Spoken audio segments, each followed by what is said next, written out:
Señores, buenos días. Iniciamos semana 23 de noviembre. Ya sí estamos en Navidad, Nelson Rodríguez. Ya sí es verdad que pasamos la barrera de la mitad del mes. Ya todo el que tiene su arbolito lo ha sacado y la gente empieza a ponerse en otra tonalidad. Y qué bueno para que no solamente pensemos en el coronavirus, sin embargo, no hagan como hicieron en un hotel este fin de semana en el este, mantengan el distanciamiento, que esto no es fiesta y mañana gallo, aquí se pagan, los gallos se pagan al otro día, Nelson. Buenos días. Y como hizo una tal perversa en Puerto Plata, me recordé del peregrino, una urbana, que se fue para el malecón con todo el mundo. Miren, señores, esta es una semana con muchos acontecimientos, deben memorizar. El miércoles, el 25, es el Día Internacional de la No Violencia a la Mujer. Tiene importancia para nosotros porque eso lo instituyó las Naciones Unidas en el 96 en honor a las hermanas Mirabal. El jueves cumple Abinader los 100 días. A propósito, tenemos un programa especial. Nosotros desde las 6 de la mañana estaremos aquí en un programa especialísimo. Y el jueves mismo, que es lo que hay el jueves, Acción de Gracias. Thanksgiving para los que Thanksgiving. Yo tengo cumplen. unos amigos nacionalistas que ellos se comen su pavo el jueves aquí dominicanos. Eso es válido. Es válido. Es válido, cómetelo tú. No, yo te voy a invitar también. Bueno, el viernes es Black Friday, aunque eso es desde hace semana. Las grandes plazas inician desde hoy. Eso es el viernes. Esta semana el presidente Abinader tiene que mandar al Congreso la solicitud de la extensión del estado de emergencia. Creo que jueves o viernes es que vence, son 5 días antes. Deben enviarla hoy, entre hoy y mañana. Entre hoy y mañana enviar. Entonces eso tiene su importancia porque el estado de emergencia, que antes era un lío y ahora es un clavo pasado, era tan lío antes que el PRM hasta el Tribunal Constitucional fue para oponerse. Nadie le hizo caso porque ya el PRM estaba en el poder, pero el Constitucional dijo que no, que son válidos esos estados de emergencia. Entonces, eso trae aparejado, Yulisa, lo del toque de queda.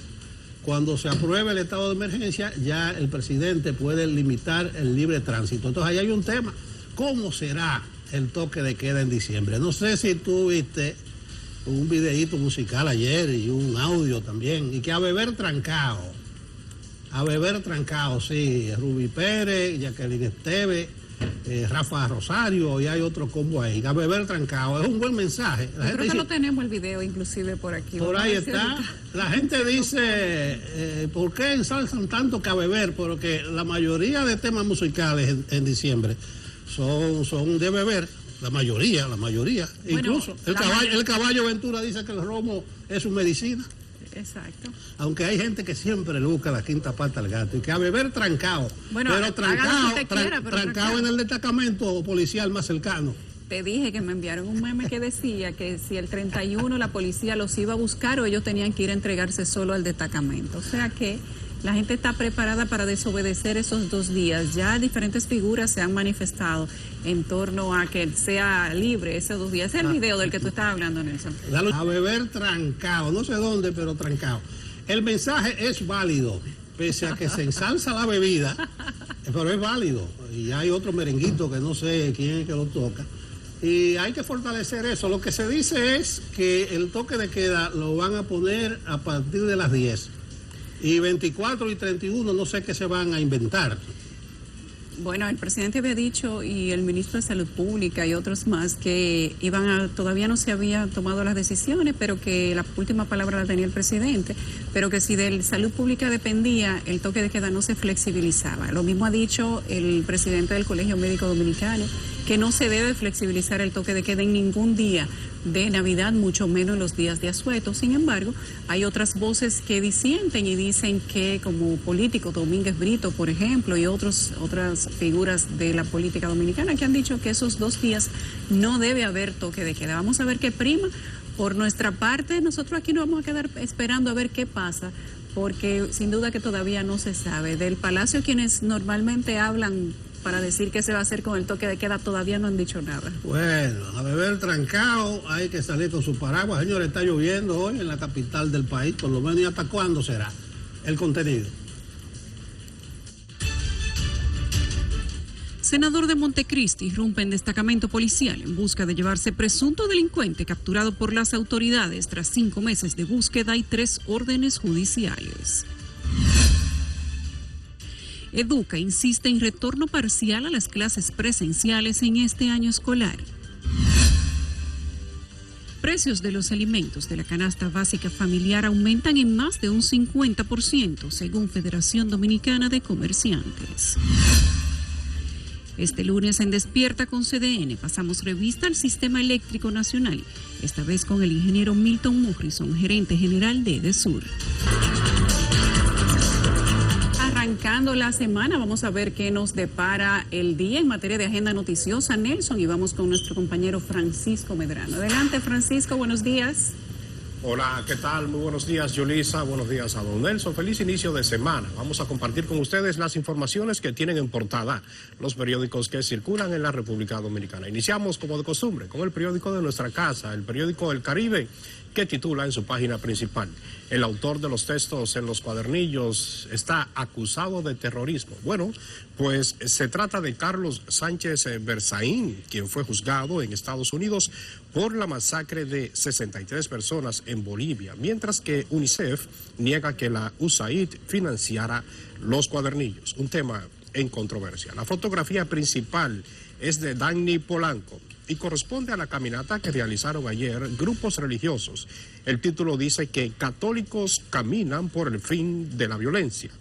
Una segunda gráfica muestra trabajos de bacheo y el titular refiere que Obras Públicas repara calles. Es que durante el fin de semana esa institución trabajó en la reparación de tramos de la avenida 27 de febrero y la Isabel Aguiar. Hay dos llamados en fondo amarillo. El primero vuelve sobre el tema de la educación e informa que Educa aboga por el retorno parcial a las aulas.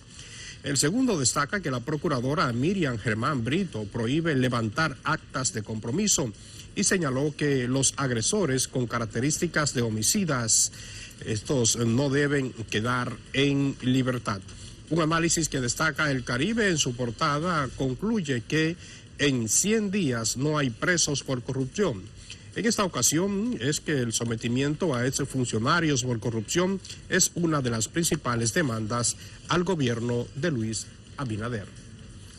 Vamos a mirar ahora el periódico Diario Libre, que nos presenta en su portada, cuyo principal titular es el siguiente: el gobierno pasa la prueba de los primeros 100 días de gestión, un trabajo que desarrolla en varias páginas internas de este impreso y en el que se analizan las medidas para controlar los efectos de la pandemia, así como su apuesta por la reactivación de la economía y la educación a distancia.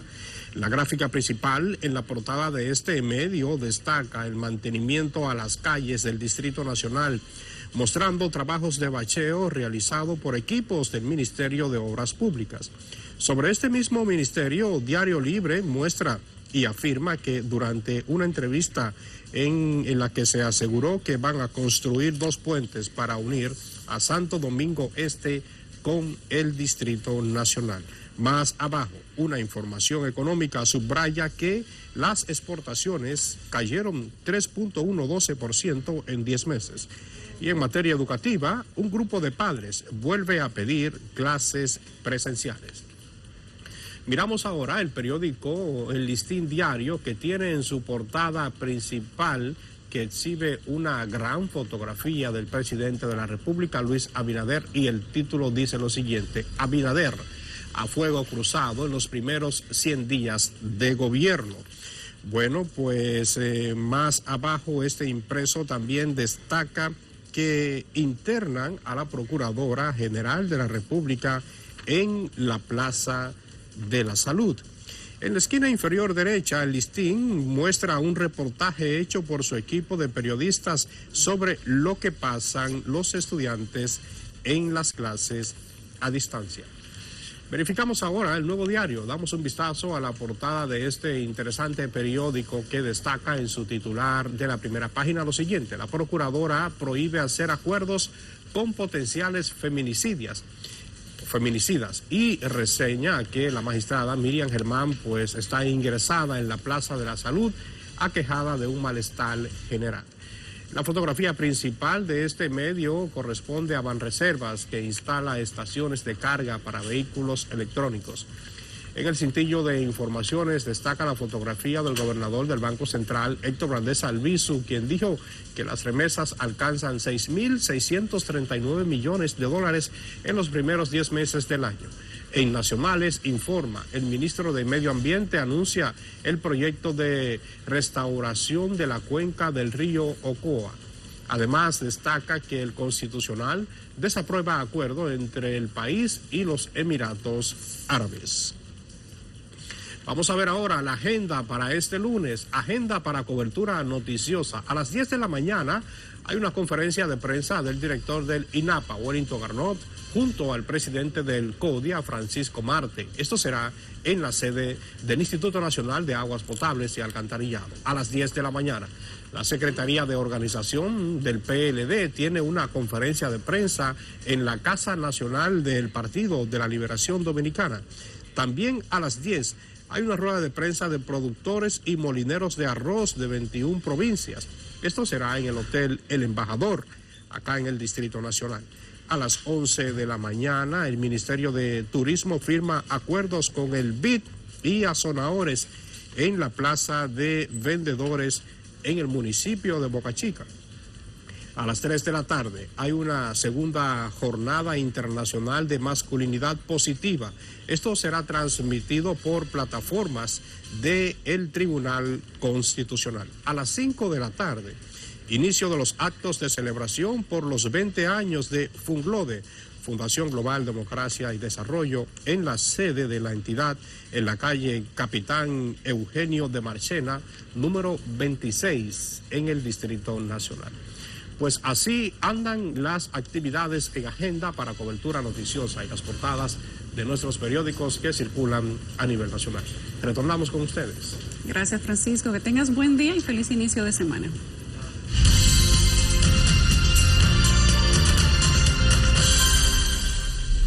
Les decía que allá afuera está lloviendo, toda la madrugada estuvo lloviendo en esta parte del país. Me dice meteorología que eso se debe a una vaguada que se está manifestando en varios niveles de la troposfera. Atención, señores, esta razón será posible y generará nublado en gran parte del día, nublado gran parte del día, seguido de aguaceros moderados a fuertes en ocasiones, tormentas eléctricas y ráfagas de viento sobre varias provincias de las regiones norte, nordeste, este, el litoral costero caribeño y la cordillera central.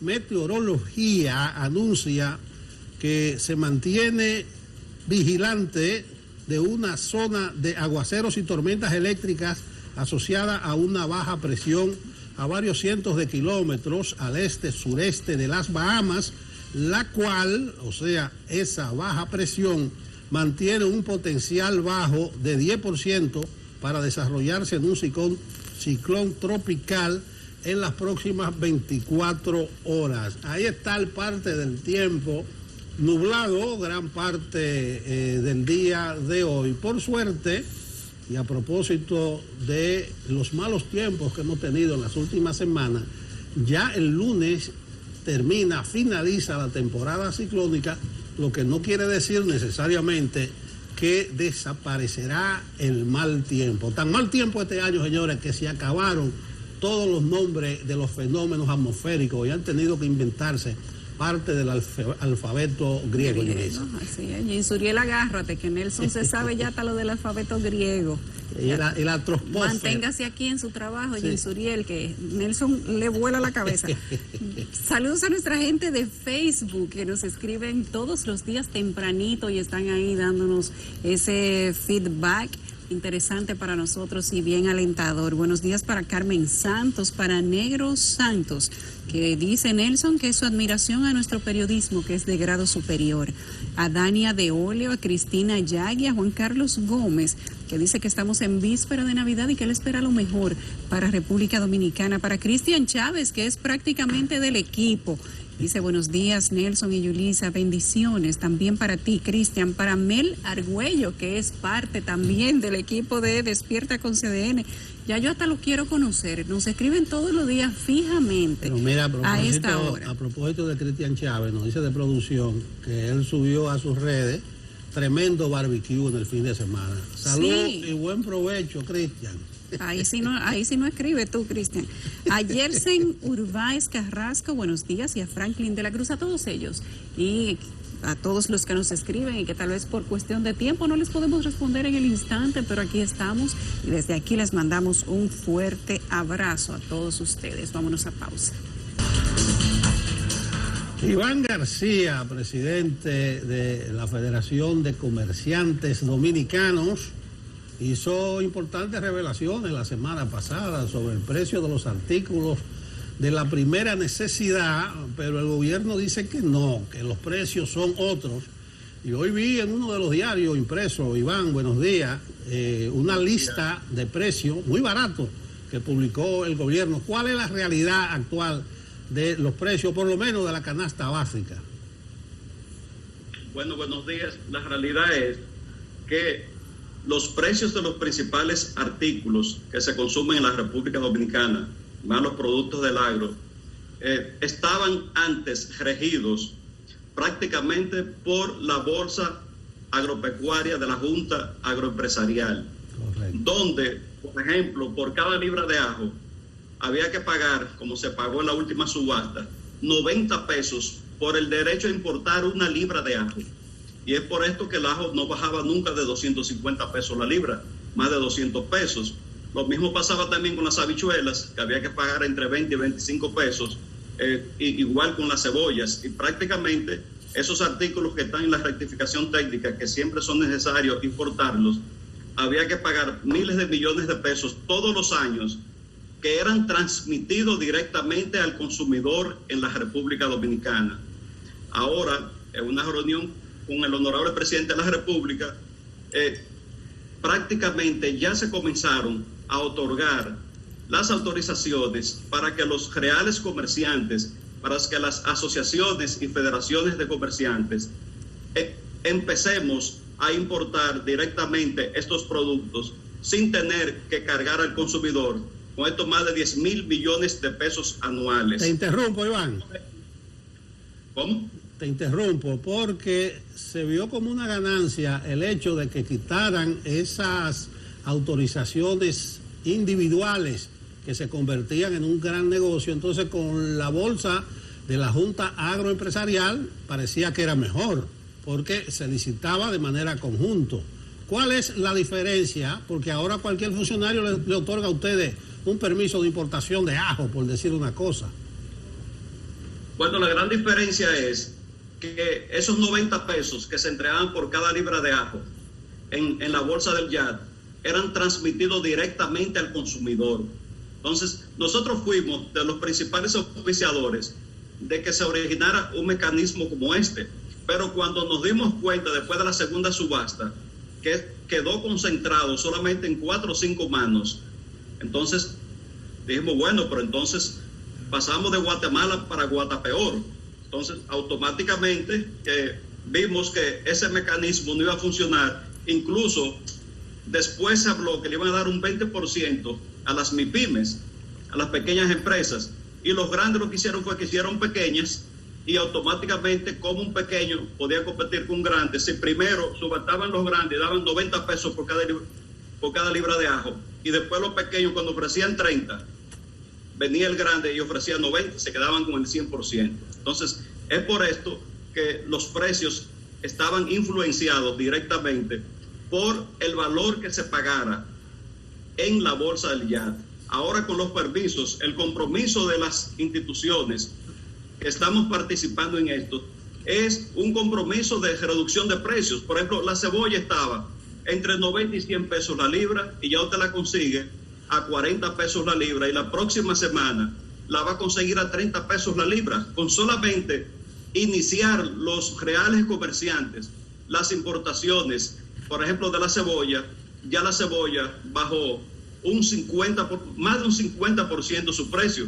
Así va a pasar con el ajo. Ya el ajo se puede conseguir a 150 pesos la libra y estaba a 250. Y en los próximos 15 días, aquí se va a comer ajo a 100 pesos, entre 80 y 100 pesos la libra. Entonces, la reducción significativa que va a tener el consumidor es prácticamente impensable, porque duramos prácticamente 8 años consumiendo todos estos productos con precios elevadísimos. Las habichuelas pintas llegaron a 70 pesos la libra y ya se pueden comprar entre 40 y 50 pesos. Entonces, nosotros entendemos que el nuevo mecanismo que está utilizando el ministro de Agricultura es el mecanismo idóneo para que los consumidores puedan conseguir los productos a precios asequibles para toda la población, y más aún en este tiempo de pandemia que estamos viviendo nosotros en estos momentos. Iván, el ministro de Agricultura había dicho recientemente que el aumento de los precios de la canasta básica familiar se debía, y la escasez, a que no se había sembrado a tiempo, y que por tanto, si el campo no había parido, pues no había que venderle a la gente, y lo que poco que había se vendía caro. ¿Podrías tú decirnos, con estas autorizaciones de importación, qué tanto tiempo va a durar esa flexibilidad para los precios de la comida, o si simplemente va a ser temporal? Bueno, es correcto. Inclusive, nosotros colocamos como ejemplo el caso del pollo. Automáticamente, el 19 de marzo, se cerraron las fronteras, tanto aéreas como terrestres. Inmediatamente, los productores de pollo se vieron con un inventario tan grande de pollos que tuvieron que sacrificar las gallinas ponedoras para el caso del huevo, y también sacrificar a las gallinas que están preparadas para el consumo humano. Entonces, ¿qué pasó? Que al matar la gran mayoría de las gallinas ponedoras porque los huevos se le estaban dañando, entonces, con la gran disminución de la oferta, automáticamente, 2 meses después comenzó el precio a subir, y lo mismo que la libra de carne de pollo, que se ha llegado a vender inclusive hasta 75 pesos la libra, y los huevos a 2 por 15. Pero ya los productores de pollo han hecho un compromiso con el ministro de Agricultura para comenzar a restablecer las gallinas ponedoras e incrementar la producción del pollo destinado para carne. Igual pasó también con los productos agrícolas que se estaban dañando en el campo en los meses de abril y mayo. Ahora, como son productos de ciclo corto, nosotros entendemos que a partir de la primera quincena de diciembre y en los primeros meses del año ya vamos a tener la suficiente cantidad de productos producidos en el campo en la República Dominicana, porque nosotros, como Federación Dominicana de Comerciantes, apoyamos los productores nacionales y no quisiéramos que se importara una libra de ningún producto. Ahora, cuando la situación está difícil, como está desde hace 4 o 5 meses, automáticamente hay que proceder con las importaciones. Es importante decir que las grandes industrias, por ejemplo los productores de grasas vegetales y aceite, incrementaron su precio en un 10 y un 15%, no ahora, no, lo aumentaron desde el mes de mayo y junio, e incluso todavía no están supliendo con la cantidad que demandan los supermercados y con la cantidad que demandan también los mayoristas de provisiones, por lo cual muchas veces ocurren incrementos de precios por las escaseces de esos productos que todavía no están siendo servidos en un 100% al comercio local, y que incluso le quitaron las ofertas que antes tenían. Por ejemplo, si uno compraba 100 cajas de un producto, le daban 10, y al quitarle la oferta que nosotros se las traspasábamos directamente al consumidor, entonces esos precios se incrementaron en un 10%. Es por esto que ir al supermercado en el mes de febrero y ir hoy día, usted se dará cuenta que su cuenta se le ha aumentado entre un 15 y un 20%. Así que es una realidad que no podemos nosotros esconder, y sí nosotros apoyamos la iniciativa del ministro de Agricultura para la reducción de los precios vía las importaciones, y también con un servicio ágil y rápido a todos los productores nacionales, y el INESPRE, que está vendiendo productos en los barrios subsidiados que nosotros no les ofrecimos al director de INESPRE para con 60,000 puntos de ventas, nosotros comprometernos a vender a los mismos precios subsidiados que está vendiendo el INESPRE, porque no es posible que el INESPRE esté en toda la geografía nacional al mismo tiempo, porque necesitaría 60 o 70,000 camiones, y con nuestros puntos de ventas nosotros estamos para apoyar a que nuestros clientes puedan consumir alimentos cada día más baratos para que se incremente su capacidad de compra. Bueno, Iván, muchas gracias. Vamos a dejar como tarea pendiente el asunto ese de los permisos de importación, porque eso realmente es una vuelta al pasado. Yo con una llave en agricultura te consigo un permiso a ti y te lo vendo, pero vamos a dejarlo como tarea pendiente. Lo que es cierto sí que el gobierno lo ha contentado a ustedes al ponerle ese caramelito en la mano. Bueno, lo que se ha contentado es al consumidor de la República Dominicana, que ya está viendo, como en el caso de la cebolla y en el caso del ajo, que cuando los verdaderos comerciantes participamos en los permisos de importación, se reducen los precios, y no como estaba antes, que un solo personaje o dos tenían el control del ajo, compraban los 150,000 quintales de ajo que se vendían en permiso, y por eso el pueblo dominicano tenía años que no consumía ajo a 100 pesos la libra. Gracias Iván. Ahora se ha democratizado el control. ¿Cómo está el cerdo para Navidades? ¿Comeremos puerco barato? Bueno, nosotros nos reunimos con el ministro de Agricultura, e incluso si no hay cerdo suficiente para la Navidad, se va a autorizar la importación de cerdo. A importar cerdo, ahí es que voy, a importar, y ganancia para todo el mundo, importar. Iván García, presidente de la Federación de Comerciantes Dominicanos. Nos vemos, Iván. Un placer. Hoy que amaneció lloviendo, Nelson y yo entramos aquí corriendo prácticamente, aunque teníamos sombrilla, pero el agua era mucha. Y ustedes que van a salir de sus casas, a sus trabajos, a sus diligencias personales, es bueno que verifiquen cuál va a ser la ruta que van a utilizar. Y eso se los va a decir ahora el capitán José Urtecho. José, buenos días. Gracias, mis amigos. Muy buenos días al equipo, y vamos de inmediato al tránsito de la ciudad de Santo Domingo. Atentos a los que transiten en la avenida John F. Kennedy. Hay un vehículo averiado en la subida al elevado de la avenida Abraham Lincoln y ha generado este gran congestionamiento que ya está próximo a llegar al kilómetro 9 de la autopista Duarte, viajando en dirección Cibao Santo Domingo. Todo este congestionamiento es debido a un vehículo averiado que está en este punto. En el túnel de la 27 de febrero tenemos otro vehículo averiado que está generando una fuerte congestión que inicia antes del desnivel de la avenida Núñez de Cáceres y se extiende hacia el túnel de la 27 de febrero. Otra situación de gran importancia se está dando en Santo Domingo Oeste, donde se siguen los trabajos en la vía en este tramo entre la Isabel Aguiar y la avenida Luperón. En este tramo fue retirada la capa asfáltica y el tránsito está muy complicado desde la avenida Las Palmas hasta este punto. También está complicando la autopista 6 de noviembre en dirección San Cristóbal, Santo Domingo.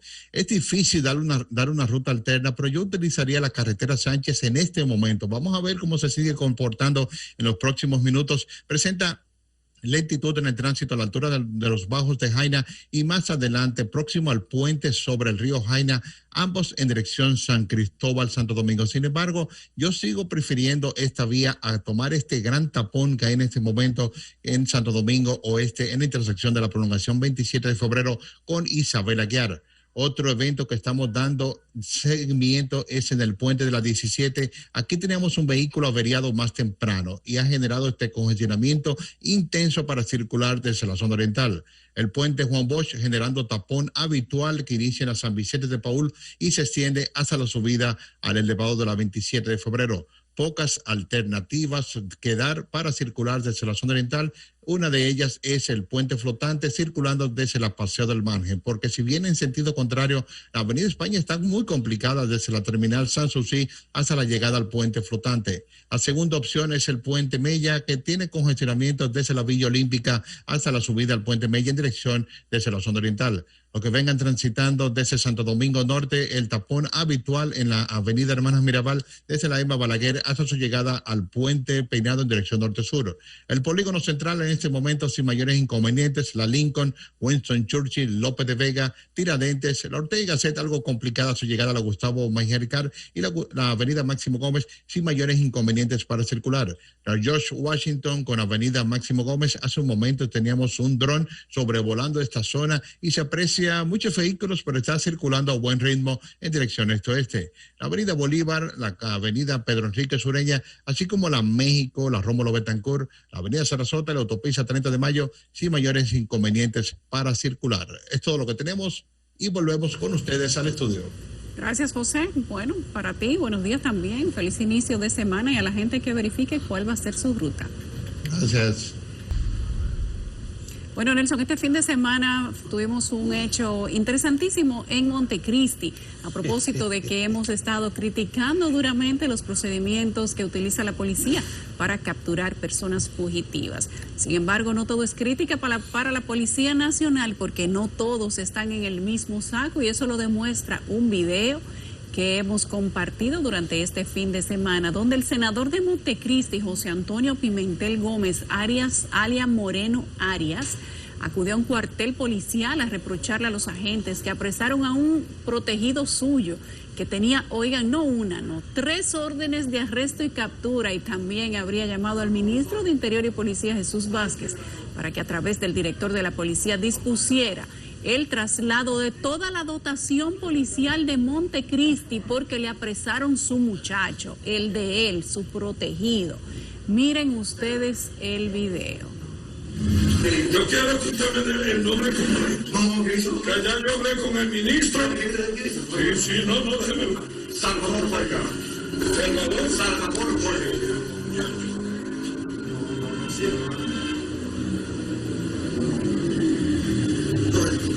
Salvador Jorge Sánchez de la Rosa. Vamos todos cancelados. ¿Quién andaba con usted? Ahora me usted. ¿Seguro? No sé.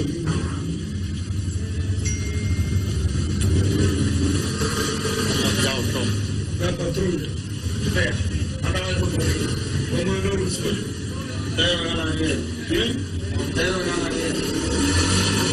Montero Galavier. Un momentito. Montero es un apellido. Sí. ¿Cuál es su nombre? Edgar Ariel. Edgar Ariel. Montero.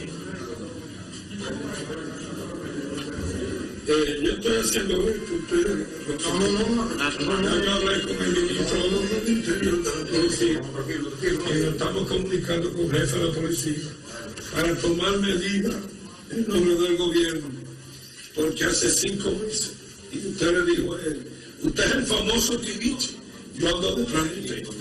Eso es una respetuosamente de la Rosa, que tiene 5 meses. Que nosotros vamos a asumir como partido y como gobierno. Eso. Entonces, ¿usted dijo el del partido? Sí. Usted actuó en contra del partido. Quiero, el gobierno somos nosotros. Ya yo hablé con Chubaque y él está hablando. El gobierno le mete en 3 meses y va con todas las consecuencias. ¿Cómo está usted, dama? De las cosas de hablar, querida. Usted actúa en contra del partido, le dice, y están todos cancelados. Oigan la autoridad que se cree tener el senador de Montecristi, porque le apresaron a su delincuente, no un delincuente de la comunidad, no, el de él, porque aquí algunos políticos tienen su delincuente propio. Parece que la policía, a pesar de tener 5 meses detrás del delincuente que buscaba, no podía apresarlo porque era parte del equipo del senador. Señores, pero qué indignación le puede causar esto, no solo a mí, no solo a Nelson, a todo el que ve cómo aquí las cosas siguen siendo iguales a como tenemos años criticándolas. ¿Cuál es el cambio? Ese era el cambio. Así es que se va a manejar la policía. Mejor que hubieran dejado la que estaba. Es más, mejor que hubieran dejado el senador que estaba. Si ahora la policía va a ser castigada por capturar delincuentes, si el delincuente está pegado con un político, entonces este país hay que cerrarlo. El senador amedrenta la dotación entera, le pide los nombres y le dice, están todos cancelados, porque no podían agarrar a Tibiche.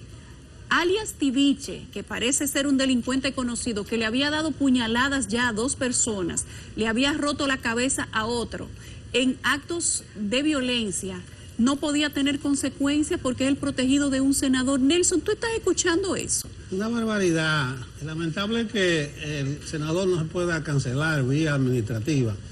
Pero ese derroche de soberbia, ese derroche de arrogancia, debe llegar a los oídos del presidente de la República, porque él habla de su gobierno, habla de su partido, o sea, del partido del senador, y dame los nombres de los 7 cancelados, dice.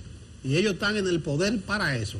Pero como si fuera poco, Tiviche estaba siendo buscado activamente con 3 órdenes de captura. O sea, que Tiviche presuntamente es un delincuentico común y por eso es que está mediando el senador. No me hablen de cosas nuevas. A veces, y ahora a propósito de los 100 días, el gobierno tiene una publicidad que parece que no hubo gobierno en los 16 años anteriores, porque todo es nuevo, ya esto es nuevo, la salud, la educación, la justicia, todo es nuevo. Pero realmente este país es el mismo en múltiples facetas, incluyendo esa del abuso, de la arrogancia, de la intolerancia. En el caso de la policía no podía hacer nada, recibir con la alfombra roja a Moreno Arias, al senador, escucharlo, dejarlo que despotricara con amenazas incluidas. Él dice que habló con Chu Vázquez, el ministro de Interior. Chu después, al rato, a lo mucho rato, dijo que no, que con él nadie ha hablado. No, y que él es un hombre respetuoso de la ley. Lo pusieron a bailar merengue a Chu en el fin de semana. Y merengue a propósito del de Johnny Ventura. Dice, eso es Chu para aquí, eso es Chu para acá. Y Chu para arriba y para abajo. Chu, actúe en consecuencia. Como usted no puede hacer nada con el senador, dele un espaldarazo a la policía, a la gente de ese destacamento.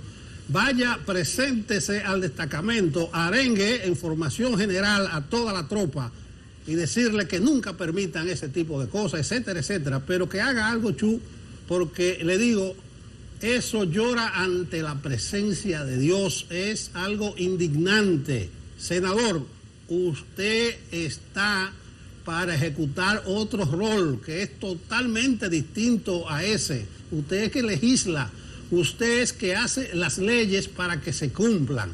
Ahí está el ejemplo de un hombre que canceló, hizo facto a 7 policías y que dijo... Por hacer su trabajo. O sea, los policías hacen su trabajo y él lo cancela. Y dice, somos el gobierno y somos el partido, o sea... El poder es para usarlo, eso es la imagen. ¿Qué deja, esto lo asume el gobierno, dice el senador, o sea, para que ustedes entiendan, el mensaje que le está dando el senador a esa dotación policial que tenía 5 meses tratando de capturar un delincuente, que tiene 3 víctimas que estuvieron al morir con puñaladas y todo, y oigan el mensaje que le da el senador indirectamente. No importa si es un delincuente, si es mío, está por encima de la justicia. En este país, la realidad es que los delincuentes que tienen poder, que están pegados, están por encima del bien y del mal. Están por encima de la justicia. Están por encima de los derechos humanos de las víctimas y están por encima de la policía. Eso es lo que le deja dicho a esa dotación la actuación de ese senador. Y yo, desde aquí, valoro y respaldo la actuación de los policías. El señor de la Rosa, a quien no conozco, pero que era el militar a cargo del destacamento y que fue quien atrapó a alias Tiviche, porque oigan lo que le molestó al senador, que él cuando lo agarró le dijera, tú eres el famoso Tiviche, a ti te estábamos buscando. Eso, señor, ese diálogo le generó inquina al senador, porque a su delincuente no se le puede poner la mano. ¿Cómo se atreven a tal osadía? Tenían que darle la mano y decirle, esta comandancia es suya, señor Tiviche. Montecristi es suyo, señor Tiviche, porque usted es el protegido del senador. Puede seguir matando gente, puede seguir pullando víctimas, que la policía a usted no le va a poner la mano. Ese es el mensaje y así se desmotiva una dotación completa. Y después, cuando ustedes lo ven haciendo fechorías, entonces todos le caemos arriba a la dotación de la policía. ¿Pero qué ustedes creen que está motivando ese senador? Desde aquí decía que aplaudo la actuación de la Rosa y de toda la dotación que atrapó el señor Tiviche. Oye, ¿con qué gallardía le responde el policía? No, tenga mi nombre y mi cédula. Eso no soy yo. Tiene 3 órdenes de arresto. Eso es la fiscalía. Pero si yo tengo que ir a asuntos internos, yo voy, yo no tengo problema. El policía consciente de que está haciendo lo correcto. Pero ojo, a Interior y Policía y a la Policía Nacional que se asegure que no haya consecuencia contra esa dotación. Porque ahora que ese video que lo grabaron ellos mismos, los policías, puede traerle consecuencias a ello con el senador, porque el senador se vio expuesto.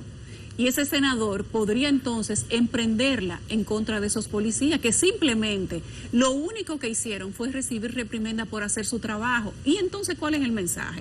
Y también puede tener consecuencias con el partido y con el gobierno, porque el senador dice que hizo eso a nombre del partido y a nombre del gobierno. Ese Congreso tiene que cuidarse. No el actual, el Congreso como institución. Que miren para Perú, que miren para Guatemala el sábado. La población descree de su Congreso. Incluso José Horacio, diputado de Alianza País, dijo que el Senado no sirve para nada. Yo diría que tampoco sirve la Cámara de Diputados. Cuídense, señores, de caer a un nivel tal de descrédito, de ilegitimidad, que el pueblo lo desconozca totalmente. Entonces, hay que darle un espaldarazo, seguridad a esa dotación policial, incluido ese agente valiente. Usted va a cancelar 7, mire, nombre, cédula, que se vaya. Esa policía no puede quedar desprotegida en Montecristi. Y en este país, señores, hay que caminar un poco para que la autoridad se respete, para institucionalizarlo un poco, para caminar por la derecha. Tú mencionaste un hotel del Este, Yulisa, en tu presentación, a propósito de los... Creo que tenemos el video ahí, si producción nos ayuda. Este fin de semana parece que hubo actividad en los hoteles del país. Nosotros nos vamos a reservar el nombre del hotel, un hotel de nombre muy conocido, pero parece que ahí las mascarillas brillaban por su ausencia, el distanciamiento también, pero lo sorprendente no es que la gente estuviera haciendo de Sodoma y Gomorra, lo sorprendente es que no había personal del hotel que provocara el cumplimiento del distanciamiento, ni que le dijera a la gente que tenían que calmarse, bajar la música, hacer un poco menos de ruido, separarse.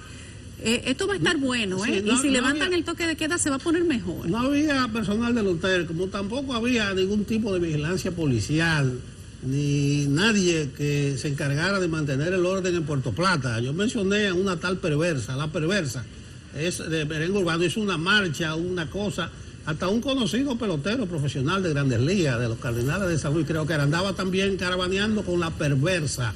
Y nadie hizo nada en Puerto Plata, tipo el peregrino. Nelson, ¿te ha gustado ese nombre de la perversa? No, la perversa, está bien para una regatonera. Siento que te ha cautivado. Si el gobierno anterior tuvo su peregrino, ¿te recuerdas? Este gobierno tiene su perversa ahí en Puerto Plata. Entonces, ¿a dónde voy?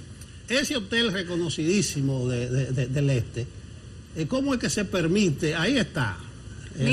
Juzgue usted, busque mascarilla, busque distanciamiento social. Sí, yo sé cuál es, Yera, el hotel. Entonces, miren eso. Y si me tiene la perversa, póngame la perversa también, es por ahí. Perversa, señores, aquí tiene usted un admirador. Sí, señores, la autoridad policial, en este caso la autoridad gubernamental, independientemente de se quiera flexibilizar, relajar el toque de queda, no puede permitir eso. Si se pierde la autoridad, y todo apunta a que en diciembre seguirá perdiéndose más, los países se vuelven un codo contra todo, una selva, una tierra de nadie. Entonces, que se haga cumplir el distanciamiento, el uso de la mascarilla. En la mayoría de los lugares públicos cerrados, que hay que entrar con mascarilla, se está usando. Y también se toma la temperatura, pero todo se ha cumplido como se ha convertido en un cumplido. Te toma la temperatura y el que la toma está mirando para otro lado, pero ya él cumplió con la temperatura. En los supermercados, el aseo de los carritos también se ha vuelto caprichoso. Entonces, aprovechemos porque El coronavirus, señores. Miren la perversa, caramba, Yulisa, mira. Perversa, aquí tiene un admirador. Miren la perversa. ¿De dónde habrá aparecido la perversa? Y que tiene sus seguidores. Eso fue en Puerto Plata y terminó en el malecón, señores. Fiesta y mañana gallo. Mientras tanto... Pónganle la perversa otra vez. Mientras tanto... Vamos, producción. Mientras tanto... Él hasta sonríe cuando habla de la perversa. El Licey, y qué pose, el Licey y los Gigantes no se sabe cuándo vuelvan a jugar. Nelson, pero ahí yo veo una sola mascarilla entre toda esa gente. Pero que te estoy diciendo, y los que conocen al pelotero, al pitcher, que le dicen el tsunami, lo van a identificar por ahí, en ese sentido. Y eso es Puerto Plata. Sí, entonces, atención, yo tomé nota de la encuesta Gallup hoy que se publicó. El 63% de los consultados dice que está afectado por pérdida de trabajo por la pandemia. El 78% ha tenido o ha sentido un impacto en sus ingresos y el 93% ha tenido que controlar sus gastos. Es decir, que la pandemia, el coronavirus, que llegó para quedarse por mucho tiempo, no es un juego de niños, ni tampoco para que las autoridades competentes, en este caso incompetentes, permitan que ocurran este tipo de cuestiones. Tú habías dicho hace un momento, Nelson, de la importancia de que se mantenga la legitimidad de un Congreso. Habías dicho de que actitudes como esta del senador pueden llevar a que un Senado, un Congreso que acaba de instalarse, empiece a perder el respeto de la gente. Y quería contarles que este fin de semana en Guatemala, si producción tiene imágenes que nos pueda acompañar, se le prendió fuego al Congreso de la República, precisamente porque el Congreso ha perdido legitimidad y respeto de parte de la población. Es más, en Guatemala se está pidiendo ya desde el sábado la renuncia del presidente Yamatei, a tal efecto que el vicepresidente, apellido Castro, le ha pedido al presidente que renuncien los dos en conjunto, que hagan una renuncia conjunta y que él también va a renunciar para ver si baja la situación de violencia que tiene el país. La respuesta del presidente ha sido que todos esos que están protestando son unos terroristas y ha tirado la guardia a la calle y ahí ha pasado de todo. Personas mayores, niños, mujeres embarazadas, jóvenes, a todo el mundo le han dado con gases lacrimógenos, tiros, macanas, golpes contusos. Ahí está pasando de todo. No se sabe qué va a suceder a lo largo de esta semana. Sin embargo, el origen de todo esto ha sido que las promesas del presidente Yamatei habían sido trabajar por la desnutrición, que Guatemala está en un alto nivel de desnutrición en este momento, certificado por organismos internacionales. Tiene una situación de corrupción enorme, principalmente en instituciones del Estado que tienen que ver con construcción y obras públicas, y además la situación del respeto a los derechos humanos y la violencia en las calles ha ido simplemente en franco aumento. Pues este fin de semana se pasó por el Congreso, Nelson, el presupuesto general del 2021 y resulta que la propuesta del Poder Ejecutivo aprobada por la mayoría de los diputados fue disminuir los fondos que se disponían para balance de la desnutrición, para derechos humanos, para medicina y COVID-19. Bajaron todos esos acápites y adivinen a quién le subieron más de 200.000 millones de quetzales. Pues se lo subieron precisamente a esas instituciones que tienen escándalos de corrupción. Ahora quieren construir más sin importar lo que piense la gente. ¿Qué hizo la gente? Se tiró a la calle porque ya se había pedido de múltiples formas que el presidente actuara distinto, que ese Congreso actuara distinto. Un Congreso, por cierto, con muchos miembros desacreditados por corrupción. Y este fin de semana en Guatemala la gente se tiró a la calle, prendió el Congreso y empezaron a pedir la renuncia del presidente. El sábado fue el incendio del Congreso, gran parte de la edificación. También, como pudieron ver, una estación del metro, o de los autobuses de allá, también cogió fuego. Ayer hubo otra convocatoria, no fue tan masiva como la del sábado. Lo que se atribuye cuando pasan esas acciones de violencia, muchos ciudadanos se alejan. Y ojalá que como en Perú, no aparezca la violencia y se manifiesten los ciudadanos contra un Congreso desacreditado. Por eso enlazamos la acción del senador por Montecristi con la legitimidad de un Congreso. ¿Y qué pasó en Guatemala? Ya Yulisa lo explicó, la discusión del presupuesto para el año que viene. Le quitaron fondos a entidades básicas como la salud, como la educación, para dárselo a obras de infraestructura, que es donde está la grasa, como decimos nosotros aquí, y la gente se insurreccionó. Aquí no va a pasar tan temprano como ahora, pero recuérdense la reacción, por lo menos a nivel de las redes sociales, la indignación cuando en el presupuesto se quiso meter de contrabando un paquetico fiscal. El gobierno está en su luna de miel, pero la población está atenta, la población está vigilante, y lo mejor del caso es que los partidos aquí se están desacreditando. La mayoría de entidades de la llamada sociedad civil también tienen su cúmulo de descrédito, porque se está viendo que lo que buscan es lo suyo en cada cosa.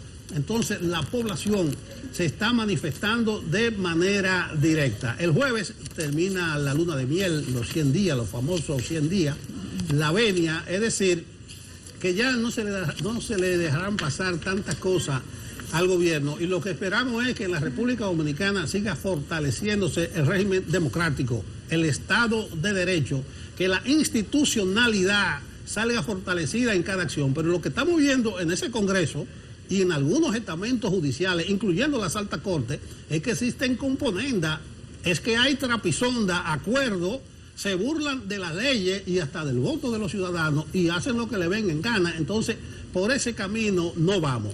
Lo peligroso es que estamos en una pandemia, que estamos en una situación económica bastante difícil, y cualquier chispa puede encender la pradera. Mira, a propósito de eso, las autoridades sanitarias insisten en que trabajan para controlar las aglomeraciones en centros de diversión y lugares públicos, y en cualquier tipo de actividad que pueda generar salud o peligro para la salud de los dominicanos. Nosotros hemos construido una historia que la tiene nuestra compañera Carolyn Cuevas, producción, que se llama Quimera, donde se muestra que la eficiencia de las medidas de el COVID-19 que tienen las autoridades parece ser justamente una quimera en los barrios populares, donde no se está cumpliendo ni el distanciamiento, ni el uso de mascarillas, ni el lavado de las manos frecuentes, específicamente en barrios del Gran Santo Domingo, según afirman algunos ciudadanos. Vamos a ver si producción tiene la historia de nuestra compañera Carolyn Cuevas, que se llama Quimera, para que la gente vea cuál es la opinión de los ciudadanos en los barrios del Gran Santo Domingo. ¿Para qué me toca de queda? Se refiere a lo que ha venido observando en su sector. Muchos ciudadanos coinciden en afirmar que las medidas restrictivas, lejos de evitar aglomeraciones en sus barrios, parecen servir de estímulo a un segmento de la población que cada noche hace de las suyas. Que los tigres siguen igualitos, haciendo su coro, su par, ya tú sabes. La gente quiere hacer lo que le den la gana. Hay que poner control a todo, porque si hay un rebrote peor. Atribuyen ese descontrol a que el patrullaje policial en muchos sectores solo se limita a las calles principales, como aseguran ocurre en los ríos del Distrito Nacional. Tienen que poner un poquito más mano dura y meterse a los callejones, que los callejones que está todo. Y ellos ven que no hay policía, pues entonces la gente ve y se plaza más y más, y entonces la delincuencia se aprovecha ahí. Demandan la vigilancia sea reforzada. Más de 2 semanas tienen que estar. Estamos durmiendo porque no dormíamos. Después del toque de queda, yo no salgo de mi casa, pero sí los tiempos que lo veo que pasan. Desde que se establecieron medidas restrictivas para frenar los contagios por COVID-19, los apresamientos de personas y las reuniones desafiantes en horarios de toque de queda se han vuelto casi habitual en barrios capitalinos, donde ni llamados ni advertencias de las autoridades han podido controlar la situación. Carolyn Cuevas, CDN. Bueno, pues como ustedes ven, Nelson, no se está cumpliendo, parece que en todas partes. Educa ha dicho, a propósito, este fin de semana, que ellos piensan que las clases tienen que volver a ser presenciales y que debemos dar pasos para dirigirnos hacia eso. Ciertamente, aunque el COVID sigue siendo una realidad en nuestro país, no en todas partes se están cumpliendo las medidas de distanciamiento. Donde parece que no se van a cumplir es en Samaná, en la discoteca de un regidor del PRM, que han tenido que cerrarle la discoteca. Esto lo ha notificado el Ministerio de Interior y Policía a través de la dirección del COBA, Control de Bebidas Alcohólicas, que han tenido que cerrarle la discoteca al político regidor Franklin Acosta Moya del PRM, y le han cerrado también otros negocios a otros personajes por violación al toque de queda y al distanciamiento social. La institución ha informado que someterá a los propietarios de aquellos locales que violen la ley. Un grupo fue sorprendido este fin de semana por agentes policiales en horario de toque de queda consumiendo alcohol, fumando juca en el negocio del regidor ubicado en el barrio La Batida, próximo al Play. Ahí se tiró la policía, hizo un allanamiento y apresaron varias personas, en su mayoría jóvenes de la barriada, ubicada en la parte norte del municipio cabecera. Ya saben. Ahí está, regidor. O sea que las autoridades tienen sus discotecas. A las discotecas de las autoridades esas no las cierran. Pero qué bueno que Interior y Policía hizo algo. Bueno, Chu, ahí te anotaste una pata, Chu. No fallaste. La que le quitó el senador, se la anotó en Samaná. Pero ojo con eso, regidor del PRM, senador del PRM. En el fin de semana en Barahona pasó algo insólito. Se denunció por parte de un ex regidor el intento de asesinato del presidente del PRM en Barahona. Ese sujeto fue expulsado de manera sumaria del partido. A propósito, se puede expulsar de manera sumaria, pero no readmitir a alguien en licencia, pero eso es al margen. Entonces, ojo, porque me dice un amigo, tanto PRM en situaciones conflictivas, dice, mi amigo, cuidado si es el mismo PRD. O sea, la esencia... Ellos tienen que desmarcarse de eso. No, el asunto es, acuérdense que lo del PRD era lío y no les luce, porque ellos son el cambio. Tienen que dar un buen ejemplo. Están cumpliendo los 100 días, ya se le va a acabar la paz de ese figureo, la tranquilidad de la gente, el amor con la ciudadanía y que la gente les perdona todo. Eso se acaba en algún momento y entonces tienen que empezar a dar pasos más firmes y demostrarle a la gente que tienen la intención de que realmente las cosas sean diferentes, porque de lo contrario va a ser una gran decepción para todo el que votó en contra de lo que había. El PRM no puede permitirse eso. Bueno, a propósito, al parecer el viernes la policía intervino en uno de los restaurantes premium del Distrito Nacional. De los Popis. De los Popis, un restaurante premium. Eso no trascendió, pero parece que fue así. Entonces, atención. Hay varios. En la zona colonial hay unos cuantos que permanecen abiertos aún cuando se da el toque de queda. Simplemente cierran las puertas y los muchachos se dan vida ahí adentro. La policía que haga el trabajo, porque ciertamente no puede haber ciudadanos iguales, pero unos sean más iguales que otros, como dice Orwell en La Rebelión de la Granja. Si todos somos iguales, pero no deben haber unos que la igualdad les parezca mucho mejor y les sepa mucho mejor. Me gustó el enfoque de la historia de Carolyn y el título Quimera. O sea que el toque de queda aquí es algo quimérico. Eso es como una ilusión así. Mira, un sueño. Tenemos, antes de irnos a la pausa, Nelson, que hacer un servicio público. El Servicio Regional de Salud Metropolitano está haciendo un llamado: sangre AB negativo, A negativo o negativo y B negativo. Pueden, si la tienen y la pueden donar. Hay una magistrada, la procuradora Rosana Reyes, del Ministerio Público, amiga nuestra, por cierto, a quien le deseamos todo lo mejor. Ya esto se ha convertido aparentemente en una urgencia, según el llamado. Y si usted puede donar, por favor, diríjase al centro móvil que funciona en las instalaciones de esa institución en la calle Doctor Delgado 304, frente al Palacio Presidencial, en horario de 8 de la mañana a 2 de la tarde. Sangre AB negativo, O negativo y B negativo, para que desde hoy lunes acudan a donar.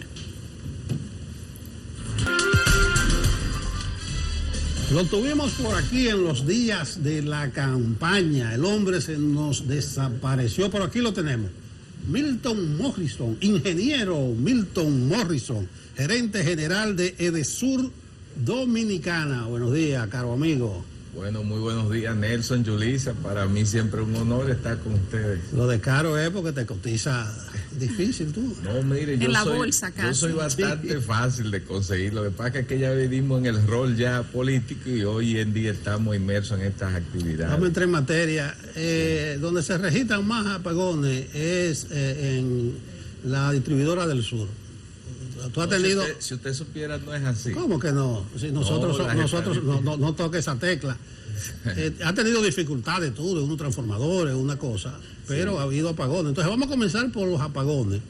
Y si tú te animas, ustedes prometieron que iba a haber reducción de la tarifa, ninguna de las dos cosas, ni servicio permanente ni baja tarifa. Bueno, mire, primero Nelson, es bueno señalar, una cosa es la percepción y otras son las estadísticas que dicen... Cuidado que a Monchi Fadul con la delincuencia lo agarran con la percepción. Claro, pero lo que pasa, dice Milton que los apagones son una percepción. No he dicho eso. No he dicho estaba dando eso. El titular. Estoy diciendo que como usted inició diciendo que era donde más apagones se generaban, quizá esa podía ser la percepción que se genera, pero las estadísticas no son así. Pero no obstante eso, mire, nosotros desde que llegamos al 16 de agosto en el nuevo gobierno, hemos estado trabajando fuertemente para reducir esa cantidad de reclamaciones e interrupciones que tienen las empresas distribuidoras. Gracias a Dios hemos ido avanzando y reduciendo una cantidad de reclamos que habíamos tenido de cerca de más de 150,000 y ya lo hemos reducido a mucho más de la mitad. Entonces nosotros estamos comprometidos con dar energía, porque el negocio de las empresas distribuidoras no es dar apagones, es totalmente lo contrario. Cada hora, cada minuto que la empresa distribuidora da un apagón es una pérdida para la empresa. Entonces nosotros estamos cambiando el sentido, la cultura, y nosotros estamos diciendo que el negocio nuestro es dar energía. Es decir, que en la medida que pase el tiempo, Nelson, nosotros vamos a trabajar para que esa brecha y esa deuda histórica de tantos años que tiene la sociedad dominicana, nosotros podamos hacer de Desura una empresa más cercana al cliente y que dé mayor cantidad de energía. Morrison, ya estamos al filo de los 100 días del gobierno. Sí. Tú antes tenías una campaña para ser presidente y luego te sumaste al PRM. ¿Qué evaluación podrías darle a estos primeros 100 días del gobierno del Partido Revolucionario Moderno? Sí, mira, lo primero yo quisiera hacer una precisión. Hubo también una confusión. Cuando yo formé el partido País Posible hace 4 años, yo fungía como el presidente del mismo. Yo nunca hice una proclamación de que era candidato. Cuando nos aprobaron el partido el 29 de octubre del año 2019, nosotros inmediatamente entramos a un proceso de evaluación y 3 meses después aprobamos y apoyamos la mejor candidatura a la presidencia que había, que era la de Luis Abinader. O sea, nunca yo logré ser el candidato del partido, ni nunca hice la proclama en ese sentido. Ahora, déjeme decirle algo. En términos de lo que son los 100 días de gobierno que lleva Luis Abinader frente a esta gestión pública, nosotros podemos decir que en los últimos años no se había visto un gobierno que en tan poco tiempo hubiese tenido conquistas sociales, económicas y democráticas como la de Luis Abinader en medio de un contexto tan difícil como el tema de la pandemia y el COVID.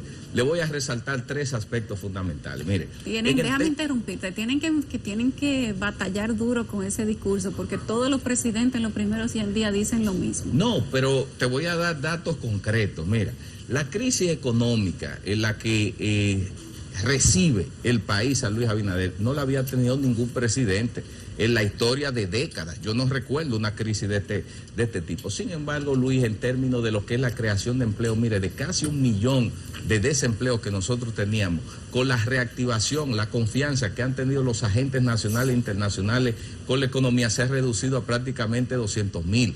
La reactivación del sector turismo, que estaba prácticamente en el suelo, ya prácticamente el 40%, casi el 50% de las ofertas hoteleras está en funcionamiento. Si nos vamos al tema de la zona franca, la reactivación que ha habido en términos de activar los parques de zona franca, las proyecciones de expansión también son grandes. Si nosotros evaluamos el tema de la pandemia y la salud, si tú observas lo que ha hecho este gobierno, se han reducido los indicadores de una manera drástica, y no obstante eso, sino que se proyecta una proyección que somos de los pocos países que ya va a estar en el listado de adquirir las vacunas que están saliendo en el mercado para combatir el COVID, además del aumento de las mesas y las camas para atención de los enfermos por el COVID. Y si a eso tú le sumas las conquistas sociales, la extensión del programa FASE, la puesta en funcionamiento del programa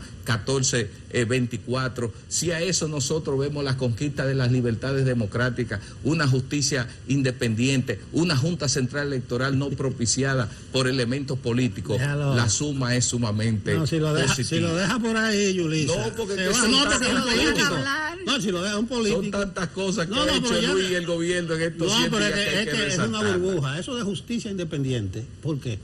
El Ministerio Público ni siquiera es parte del aparato judicial. Pero fíjese. Pero bien, no nos vamos por ahí porque yo no voy a caer en el gancho. No, yo no quiero que caiga en ningún gancho. Yo quiero que hablemos de la realidad. No, porque tú presentas un panorama. Pero vamos a hablar de electricidad. A propósito de país posible, te fue mal. ¿Te fue mal? Sí, te fue mal y te fue... No, pues tú sacaste 26,000 votos. Oiga, pero tuyo. Eso es muy bien. Le digo en qué contexto sacamos esos 26,000. No entre por ahí, pero te fue bien. Aclararle a los amigos televidentes. No, 26... No, pero mira, 26,600 votos, 0.60. Pero tú le ganaste, de los 27, le ganaste a 15 partidos. Exacto. Mira, le ganaste a Amable, a Peñagaba, a Macuí, entonces no fue mal, a Zorrilla, Osuna. Le ganaste a la gente del partido de Atuey. Al PDI. Sí. O sea, tú lo quedaste en el lugar 12 de 27, pero con 26,000 votos. Entre los 10 más votados quedó país. Pero posible. Le fue bien Nelson entonces. Oiga, 10 más votados. No, pero ¿qué? Un partido aprobado a destiempo. Fuimos el único partido que no recibimos recursos. Mira, 3 meses después estábamos en la elección, pero bien no fue. Y te fue bien porque tú estás en la estructura. Por ejemplo, Mapuí, que sacó 15,000 votos, es director ejecutivo del cambio climático. Pero entonces, yo creo que ustedes todos pican bien. No, pero el presidente Abinader no creo que tomó esos elementos para eso. Recuerde que te va a dejar fuera a ti del Concom. No, pero no creo que fue tampoco el elemento de cuántos votos. Recuerde que yo tengo una carrera en el sector eléctrico, o sea, yo no caí ahora de carambola. Hay que analizar los 25 años que yo tengo vinculado. Lo que quiero decir, director de Energía, Industria y Comercio.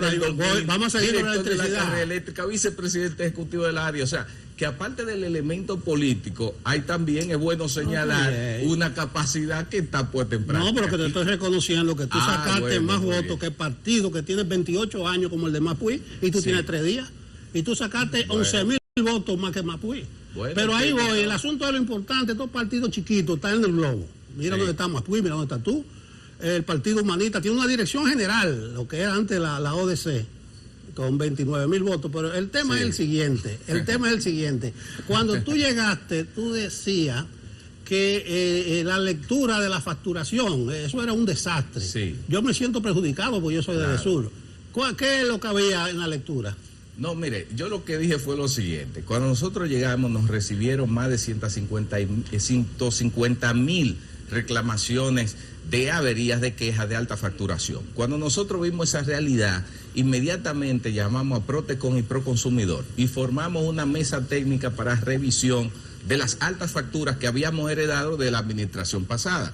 Eso todo el mundo reclamando, luego del proceso de la pandemia, teníamos que darle una respuesta técnica y justa. Entonces, ¿qué nosotros hicimos? Comenzamos a revisar. Y de los 61,000 casos que habían reportados, reclamados de alta facturación, nosotros hasta hace 2 semanas, que fue el corte que hicimos, habíamos revisado cerca de 41,000. Que nosotros nos dimos cuenta que alrededor de 15,660 de esas facturas de alta facturación tenían algún tipo de anomalía de error, ya sea de lectura, del medidor o lo que sea, que habíamos heredado. Nosotros dijimos que como Edesur es una empresa que queremos ser lo más eficiente y transparente posible, teníamos que darle respuesta al cliente.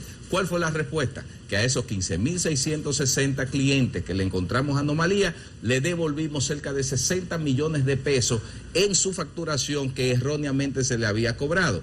Pero no solo eso, encontramos cerca de 5,000 casos de clientes que no habían hecho reclamación y nosotros de manera directa también le hicimos las correcciones del lugar. Es decir, que nosotros estamos trabajando fuertemente y seguimos todos los días revisando casos para hacer lo más justo posible, porque la empresa no quiere cobrarle ni un peso de más ni un peso de menos a ningún cliente. Entonces, eso es lo que nosotros hemos hecho. Si cualquier dominicano, cualquier cliente de Sur tiene un reclamo, por favor, envíelo, solicite esa revisión porque nosotros lo estamos haciendo y la mejor muestra es esa que le hemos acreditado y devuelto a cerca de 16,000 clientes por situaciones como esa. O sea, que espero que usted me envíe la suya ahorita para revisársela yo personalmente. Gracias. Milton, ¿tenemos más energía ahora con Punta Catalina o los apagones no tienen nada que ver con eso? Mire, no. Con el tema de Catalina, nosotros obviamente se insertan plantas de generación que aumentan la capacidad. Por tanto, hay mayor posibilidad, mayor capacidad de generación. Al principio del gobierno sí nosotros tuvimos una crisis, que hasta el mismo presidente se hizo eco de la misma, que durante 2 o 3 semanas hubo una salida de unas plantas por tema de mantenimiento programado, otra por mantenimiento no programado fruto de avería, otra por tema de combustible, y ahí sí hubo una crisis, pero ahora mismo no lo tenemos. Nosotros hace 2 semanas firmamos con el Ministerio de Educación, todas las empresas distribuidoras de transmisión y de hidroeléctrica, un acuerdo de 1 año escolar con energía. Y ahí nos comprometimos en suministrar cerca del 96% de la energía que se requiera. Por tanto, que ahora, en esta coyuntura histórica, que es otro de los logros del presidente Luis Abinader y su gobierno, de tener un año escolar virtual, nosotros como sector eléctrico estamos comprometidos en dar la mayor cantidad de energía. Si por casualidad en algún sector se va la energía, es porque ocurrió o una avería no prevista, porque nadie quiere que se den averías, o se está dando un mantenimiento programado. Pero la idea es dar la mayor cantidad de energía, porque en este año escolar se necesita para la calidad del mismo. ¿Usted está de acuerdo con el esquema del PRM de unificar la sede? Incluso ya hay una dirección ejecutiva, licitar y pasarla al sector privado, al mejor oferente. ¿Tú estás de acuerdo con ese esquema? Mire, nosotros estamos de acuerdo con lo que se ha hecho. Se ha creado un consejo unificado, ya se suprimieron los 3 consejos que habían antes por cada una de las distribuidoras, hay uno concentrado. Hoy en día, como nunca, las 3 empresas distribuidoras trabajan como 3 empresas hermanas. Ya no son islas de poder como existía antes. Nosotros estamos colaborando para reducir costos, para ser mucho más eficientes, para trabajar en el sector eléctrico, que aunque tenemos demarcaciones separadas, poderlo verlo como un conjunto. Ahora, ya la decisión de qué va a pasar, o si va a pasar al sector privado, o si va a quedarse en el sector público, o qué va a suceder, es algo que ya escapa a mí, porque ni siquiera se ha discutido, y yo como parte de EDESUR siempre estaré presto y en la misma dirección de lo que decide el señor presidente, y ahí lo vamos a apoyar, pero todavía ese no ha sido un tema de discusión en el seno del sector eléctrico. Morrison, nosotros tuvimos aquí al señor Andrés Astacio, vicepresidente de la CDE, y cuando hablábamos de la situación de generación, de los medidores, él nos contó de lo que habían encontrado con el tema de los medidores, algo que abarcaba a todas las sedes. Te vamos a poner el corte de lo que dijo el señor Astacio para entonces encontrar tu opinión al respecto. Producción. Se compraron en los últimos años millones de medidores y tenemos 700,000 clientes que no tienen medición. Pero de entrada hay 300 y tantos mil que sabemos que no tienen medición. Por ejemplo, en una de las distribuidoras que tiene unos 735,000 clientes, se compraron cerca de 1.200.000 medidores en los últimos 5 o 6 años. El 17 de agosto, cuando tomamos control de las empresas, encontramos que no teníamos en stock, que no había un backup, que ese excedente no sabíamos dónde estaba. ¿Escuchaste? Sí, totalmente. ¿Qué opinas? Sí, no, mira, es una realidad. ¿Cuánto tú tienes de eso? ¿Cómo es? ¿Cuánto tú encontraste en stock? De los medidores. Sí. Yo soy una de las distribuidoras que tiene más medidores. Nosotros encontramos alrededor de 80,000 medidores en las diversas variedades, pero en ¿instalados el caso, ya o en almacén? No, en almacén. Pero en el caso de EDE Norte y EDE Este es una situación mucho más crítica. Ahora, obviamente, esa cantidad de medidores que nosotros tenemos no es suficiente para la demanda y sobre todo para la expansión que queremos hacer. Entonces, yo estoy totalmente de acuerdo con Andrés. O sea, históricamente en los últimos años se hicieron compras de medidores que han tenido que cambiarse mucho de ellos por situaciones técnicas que nosotros no entendemos. Y también hemos encontrado que hay una cantidad de medidores que se compraron que todavía no han sido suplidos y abastecidos. Ese es un tema crítico para las empresas distribuidoras porque por ahí entra el negocio. Si tú no mides, tú no puedes facturar ni cobrar, ni el cliente saber qué se tiene. Entonces nosotros precisamente la semana pasada, en conjunto, se está haciendo una evaluación concreta de cuál es la necesidad para adquirir los medidores que se necesitan para abastecer el mercado. Pero sí es cierto que hay un déficit importante de los medidores. Milton, Edesur te queda chiquita, y lo digo sinceramente, nosotros conocemos tu historial en el sector eléctrico y tus capacidades, y los entes que tú has dirigido. Entonces tú estás administrando ahora, pero dando una visión del futuro inmediato del sector eléctrico, lo que incluye a Punta Catalina y su posible licitación. Sí, mire, Nelson, la realidad es que el estado en el que se encuentra el sector eléctrico ahora presenta una gran oportunidad. Por eso, en este, por decirlo así, gabinete eléctrico que se ha conformado, que el presidente Luis Abinader ha conformado, donde tenemos al ministro Antonio Almonte de Energía, que preside los diferentes consejos y de una u otra forma nos dirige. Nosotros tenemos una visión muy clara de qué hay que hacer. El gobierno sabe que Punta Catalina tiene que operar de la manera más eficiente, pero también sabemos que necesitamos en el corto mediano plazo integrar mayor cantidad de generación, porque Punta Catalina siempre lo dijimos que no era la solución al problema eléctrico. Algunos decían que sí, pero la realidad demuestra que no. Pero en el gobierno vamos a fortalecer y ampliar la expansión en el tema de la generación. En términos de la distribuidora, el trabajo que se está haciendo y la visión es increíble. Ustedes verán que dentro de un año, cuando nos sentemos aquí, esas empresas distribuidoras serán algo totalmente diferente. Nosotros estamos enfocados en realmente priorizar las inversiones, reducir los gastos innecesarios y hacer de las empresas distribuidoras un ente que vea al cliente como el centro del negocio. No que vea al cliente en la espalda, porque si no tenemos un cliente satisfecho, no podemos tener un negocio que funcione. Entonces, en el corto plazo también nosotros estamos viendo grandes inversiones que se van a hacer. La banca multilateral se ha motivado a seguir invirtiendo en el sector eléctrico.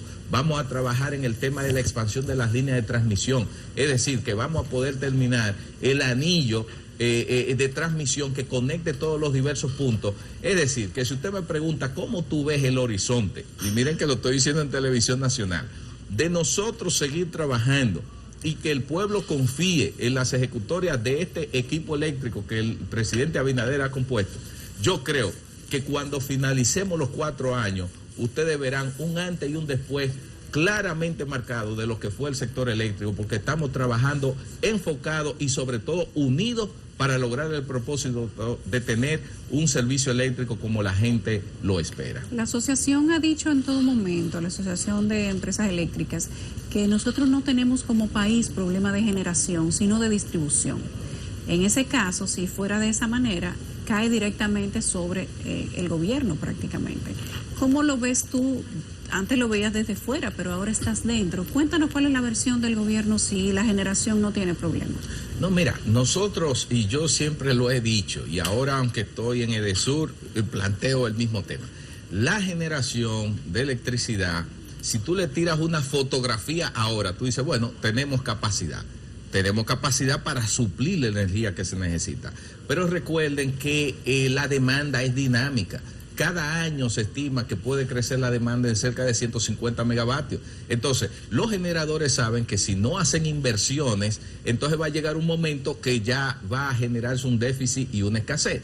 Entonces, decir que no hay problema, eso es la expresión de una fotografía del momento, pero eso no se puede decir dentro de 1 ni 2 años. Ahora, sí en el área de distribución hay grandes oportunidades, no se puede negar. El hecho de que yo esté en Edesur no puedo decir que ahora que es una maravilla, no, hay muchas oportunidades, cosas que resolver. Por eso estamos trabajando desde temprano todos los días y acostándonos tardísimo. Estas ojeras no son de gratis, es fruto del trabajo de que durante casi 100 días estamos agarrando un problema de décadas para resolverlo en el menor tiempo posible. Entonces, así como tú dices, Yulisa, es cierto, En el área de la distribución tenemos que reducir esas grandes pérdidas de energía que tenemos. En el área de la distribución tenemos que hacer a las empresas distribuidoras mucho más eficientes en términos del gasto.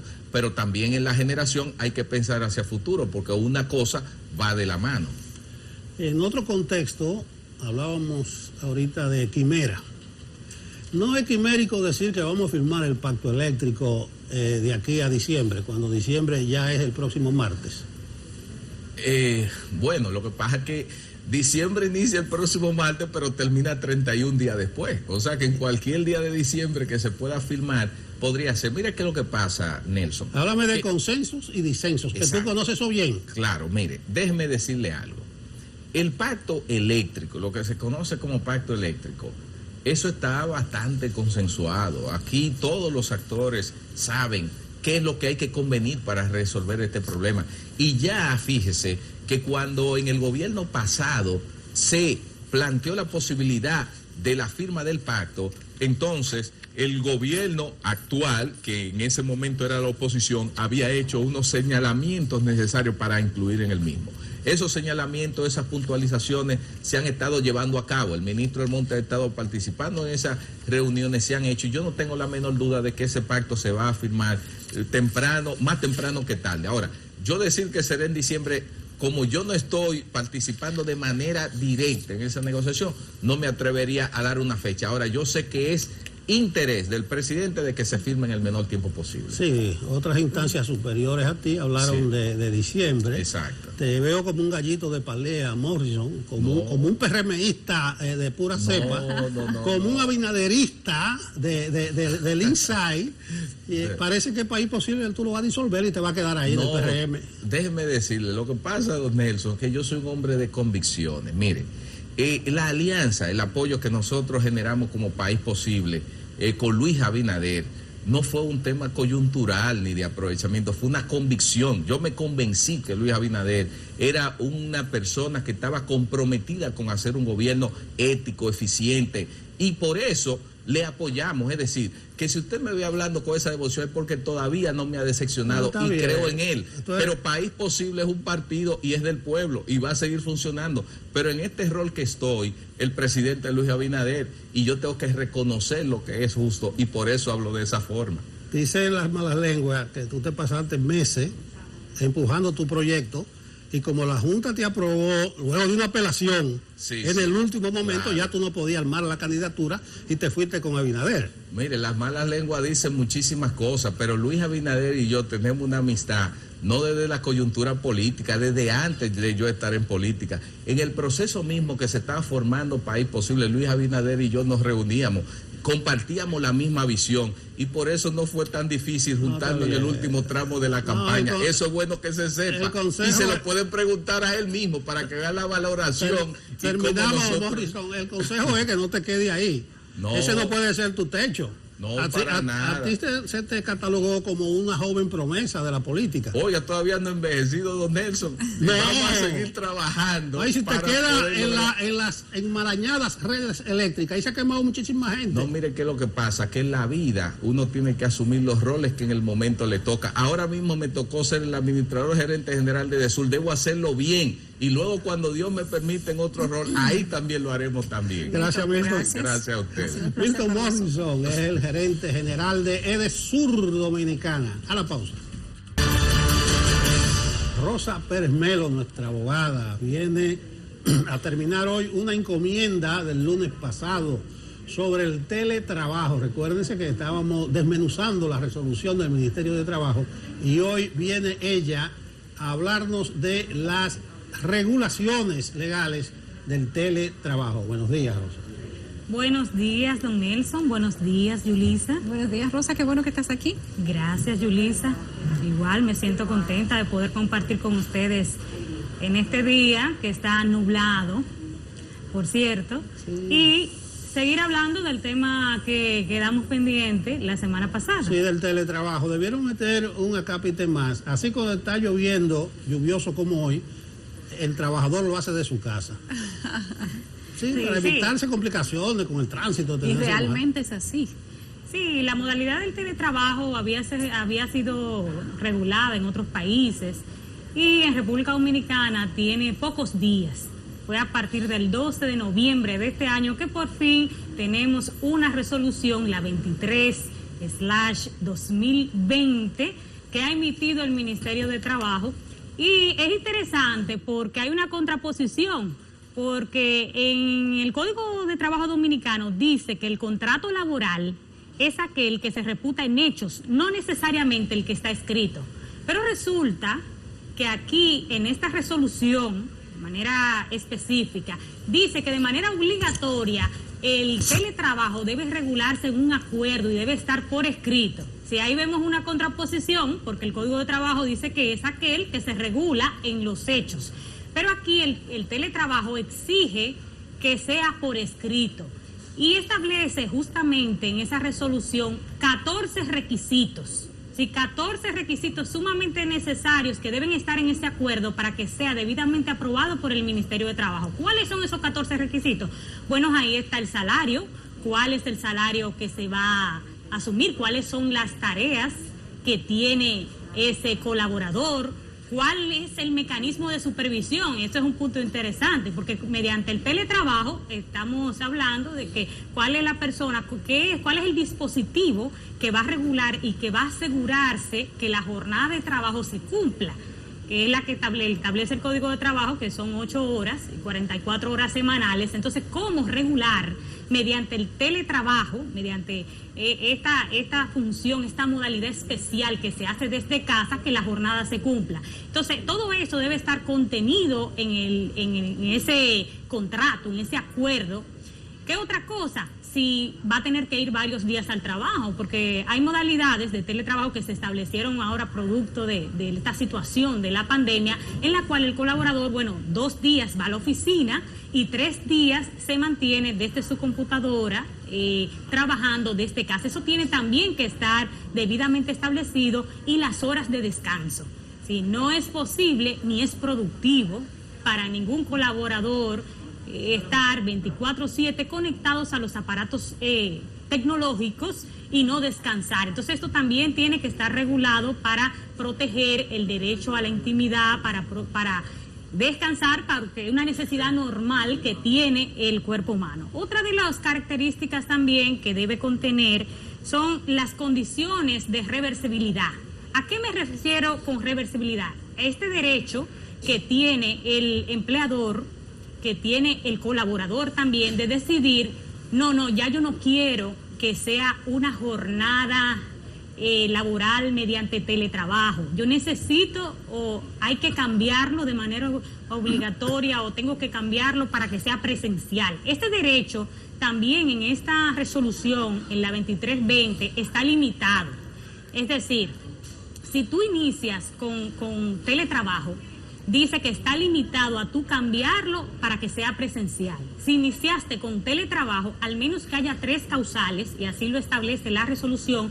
La primera, por mutuo acuerdo, así que las partes decidan que van a ir al trabajo, que ya va a ser la relación en el trabajo, porque el trabajador se le imposibilita. Imagínense aquí con la situación de la electricidad, que por cierto, estábamos hablando en una entrevista anterior con el señor Morrison de esta situación del pacto eléctrico y demás. Imagínense que el colaborador diga, es que por mi casa nunca hay luz, yo no puedo cumplir con mis funciones laborales, necesito volver a la empresa. Este es un ejemplo. Y tercero, si el empleador dice que no hay recursos económicos, no tiene recursos económicos para cumplir con los equipos, no puede entregarle porque hay una situación económica. Entonces esas son las 3 causales por las que en un momento determinado, después que hemos asumido trabajar bajo esta modalidad desde casa, una modalidad asequible, una modalidad oportuna, especialmente estaba conversando con una clienta recientemente que me dice que agradece porque tiene tiempo de calidad con su familia. Vamos a ver las 3. Mutuo acuerdo, 1. La segunda, ¿cuál es? Mutuo acuerdo, como usted plantea, don Nelson, La segunda modalidad es si el empleado no puede, por alguna condición que se presente en su casa. Por ejemplo, la electricidad y ese tipo de cosas. La electricidad. El número 3. Y la número 3 es justamente la imposibilidad del empleador. Si no cuento con los recursos suficientes para que tú trabajes desde casa, porque también hay que aclarar que la resolución exige que los equipos, es decir, la computadora con la que ese colaborador va a trabajar, de manera obligatoria tiene que brindársela al empleador. Sí, los equipos electrónicos, todo lo que tiene que ver. Imagínense, yo estaba investigando también sobre un software que se llama WorkShift, que se le coloca a la computadora para regular la jornada de trabajo. Es decir, todo eso, el empleador, imagínense una pymes, una pequeña empresa que no necesariamente tiene los recursos necesarios para brindarle esos equipos tecnológicos. Sí, con 8 empleados, 10 empleados. Sí. Entonces, y el empleador tiene que proporcionar los equipos. Tiene que de manera obligatoria proporcionar los equipos, y la resolución es clara también al prohibir lo siguiente. Es decir, si tú como empleador no me proporcionas los equipos, tú tampoco puedes exigirme a mí que las informaciones que yo tengo ahí, que tú puedas consumirlas, es decir, que tú puedas utilizarlas. Y también si tú... ¿Y el Internet, Rosa? El Internet. ¿También tiene que suplirlo? Se supone que eso es uno de los acápites fundamentales que debe de estar en el contrato. ¿Quién va a suplir la electricidad? ¿Quién va a suplir ese Internet? En el contrato, pero no está establecido en la resolución. Sí, en la resolución, la 2320, dice claramente que esa es una de las condiciones que debe establecerse. Es decir, usted tiene que de manera obligatoria poner en ese contrato que la luz, ¿cómo la van a asumir?